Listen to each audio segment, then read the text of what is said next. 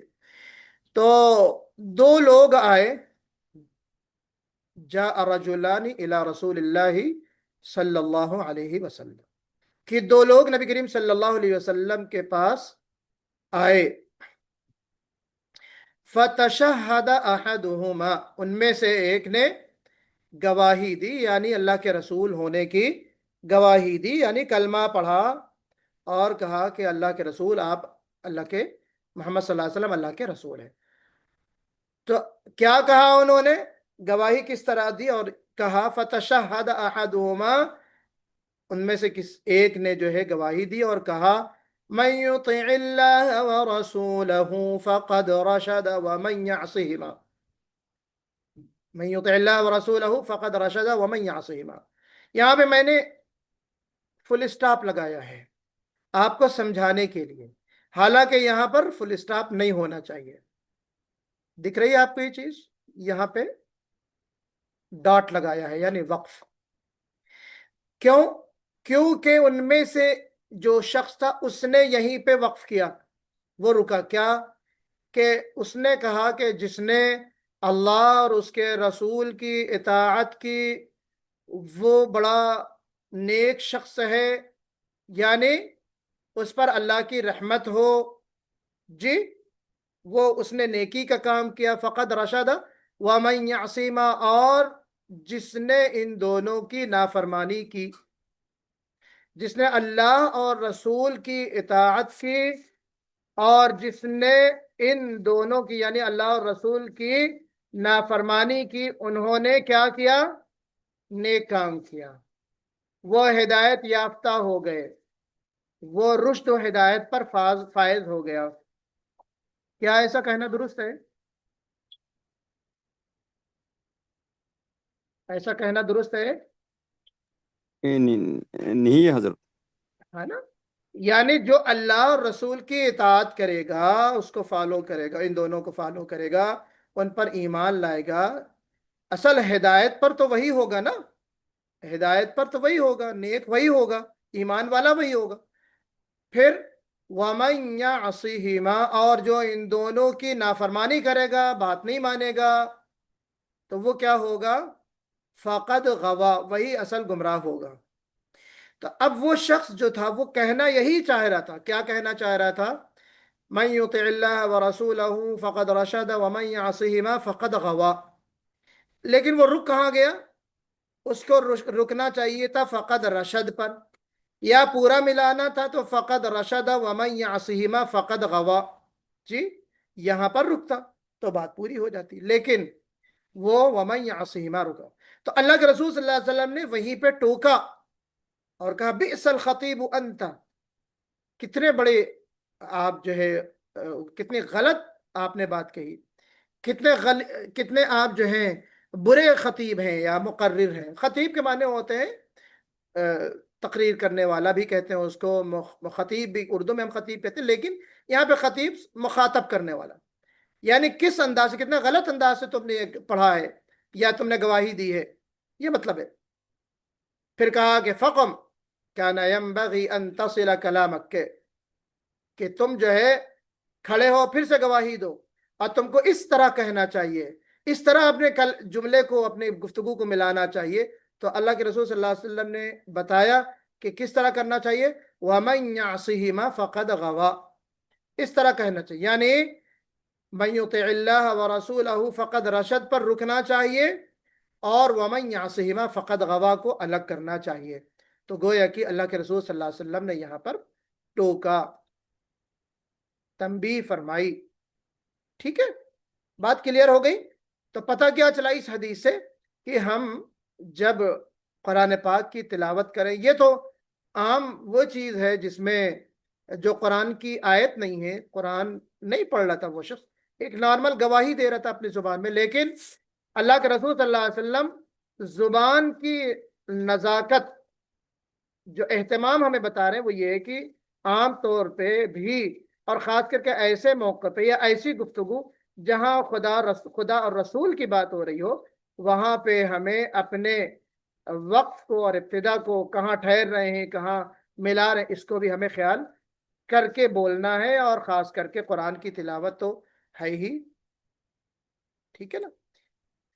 اسی طریقے سے آپ دیکھیے کہ اللہ کے رسول صلی اللہ علیہ وسلم کی بڑی پیاری حدیث ہے کہ ان هذا القرآن انزل على 7 احرف اقرأوا ولا حرج ولكن لا تختتموا ذکر رحمت بعذاب ولا تختتموا ذکر عذاب برحمہ، کہ یہ جو قرآن ہے 7 حروف پر نازل کیا گیا ہے۔ 7 حروف کی الگ تفصیلات ہیں، وہ ہمارا موضوع نہیں ہے۔ اصل جو چیز یہ ہے کہ اللہ کے رسول نے فرمایا کہ اقرأوا القرآن ولا حرج، تو آپ ان 7 حروف کے مطابق آپ جو ہے پڑھو، کسی بھی طریقے کے مطابق پڑھو، کوئی حرج نہیں ہے۔ اب وہ جو 7 حروف ہیں اس سے مراد بعض لوگوں نے یہ لیا ہے کہ 7 قراتیں ہیں، تو 7 قراتوں کا جو اختلاف ہے۔ پھر بعض لوگوں نے کہا کہ 7 قسم کی 7 نوعیتیں ہیں جو گویا کی پائی جاتی ہے قرآن کی جو تلاوت ہے، ان کو ہم 7 نوعیت کے مطابق پڑھ سکتے ہیں۔ بعض لوگ کہتے ہیں 7 لہجے ہیں، الگ الگ روایتیں ہیں، وہ میرا موضوع نہیں ہے۔ لیکن اللہ کے رسول صلی اللہ علیہ وسلم فرمایا کہ وَلَكِنْ لَا تَخْتَتِمُوا ذِكْرَ رَحْمَةٍ بِعَذَابٍ وَلَا تَخْتَتِمُوا ذِكْرَ عَذَابٍ بِرَحْمَةٍ۔ کیا مطلب ہوا؟ کہ رحمت کا جہاں ذکر ہو، آیات رحمت، ایسی آیتیں پڑھ رہے ہو جہاں پہ اللہ کی رحمت کا ذکر ہو، اللہ کی رحمت بیان ہو رہی ہو، ٹھیک ہے، اس کو ہم آیت عذاب یا آیت غضب کے ساتھ نہ ملا دیں۔